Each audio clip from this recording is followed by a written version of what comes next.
ಆ ರೀತಿ ನಾ ಹೇಳಿಕೆನೇ ಕೊಟ್ಟಿಲ್ಲ, ಕಾಂಗ್ರೆಸ್ನವರು ತೀರಿಸ್ತಾ ಇದ್ದಾರೆ. ನಾನು ಆ ರೀತಿ ಕಾನೂನು ಬರಬೇಕು, ರಾಷ್ಟ್ರದ್ರೋಹಿ ಹೇಳಿಕೆ ನೀಡುವಂತ ಕಾನೂನು ಬರಬೇಕು ಅಂತ ಹೇಳಿದೀನಿ.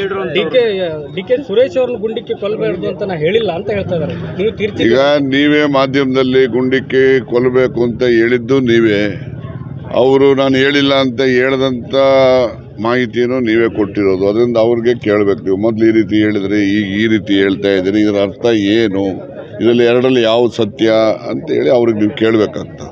ಸರ್, ಯಡಿಯೂರಪ್ಪನವ್ರು ಹೇಳ್ತಾರೆ ನೀವು ಜಂತರ್ ಮಂತರ್ ಪ್ರೊಟೆಸ್ಟ್ ಏನ್ ಮಾಡಿದ್ರಿ, ಅದು ರಾಜಕೀಯ ಡೊಂಬರಾಟ ಮಾಡ್ತಾ ಇದೀರಿ ನೀವು ಅಂತ ಹೇಳ್ತಾರೆ.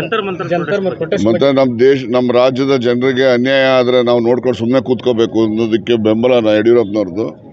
ಈಗ ಸಿದ್ದರಾಮಯ್ಯನವರು ಹೇಳಿದ್ದಾರೆ, ನಾನು ಅಂಕಿ ಸಂಖ್ಯೆಗಳು ನಮಗಾಗಿರ್ತಕ್ಕಂಥ ಅನ್ಯಾಯದ ಬಗ್ಗೆ ನಾನು ಹೇಳಿದ್ದೇನೆ, ಅದನ್ನು ಸುಳ್ಳು ಅಂತ ಅವ್ರೇನಾದರೂ ತೀರಿಸಿದ್ರೆ, ಅದನ್ನು ಸಾಬೀತು ಮಾಡಿದ್ರೆ ನಾನು ರಾಜಕೀಯದಿಂದ ನಿವೃತ್ತಿಗೆ ಬರ್ತೇನೆ ಅಂತಕ್ಕಂಥ ಮಾತು. ಅದಕ್ಕಿಂತ ದೊಡ್ಡ ಸವಾಲು ಏನು ಬೇಕು? ಸವಾಲಿಗೆ ಉತ್ತರ ಹೇಳಕ್ಕೆ ಹೇಳಿ ಅವರಿಗೆ.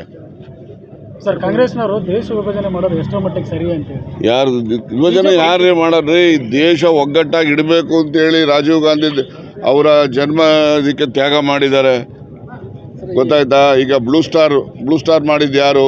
ಇಂದಿರಾ ಗಾಂಧಿ ಮಾಡಿದ್ದು. ಬ್ಲೂ ಸ್ಟಾರ್ ಮಾಡದೇ ಇದ್ರೆ ಇವತ್ತು, ಆಪರೇಷನ್ ಮಾಡದೇ ಇದ್ರೆ ಇವತ್ತು ಪಂಜಾಬ್ ರಾಜ್ಯ ನಮ್ಮಲ್ಲಿ ಇರ್ತಾ ಇರಲಿಲ್ಲ. ಅದಕ್ಕೋಸ್ಕರ ಬ್ಲೂ ಸ್ಟಾರ್ ಆಪರೇಷನ್ಗೋಸ್ಕರ ಇಂದಿರಾ ಗಾಂಧಿ ಹತ್ಯೆ ಆಯಿತು. ಇದೆಲ್ಲ ದೇಶದ ಒಗ್ಗಟ್ಟಾಗಿ ಇಡಲಿಕ್ಕೆ ಕಾಂಗ್ರೆಸ್ಸಿನ ತ್ಯಾಗ ಮನೋಭಾವ ಇದೆಲ್ಲ ಇರೋದಕ್ಕಲ್ವ ಮಾಡಿದ್ದವರು. ಇಲ್ಲೇ ಇದ್ರೆ ಮಾಡ್ತಾ ಇದ್ರ?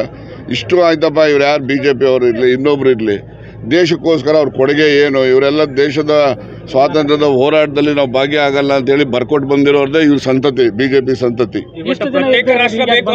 ಯಾರು ನಾವು ಸಮರ್ಥನೆ ಮಾಡೋದಿಲ್ಲ.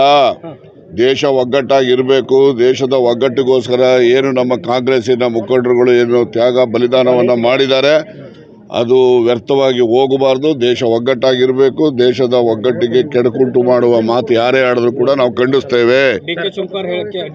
ಯಾರು ಹೇಳಿದ್ರು ದೇಶದ ವಿಭಜನೆಗೆ ಪೂರಕವಾದಂಥ ಮಾತು ಯಾರೇ ಹೇಳಲಿ, ನಾವು ಅದನ್ನು ಖಂಡಿಸ್ತೇವೆ.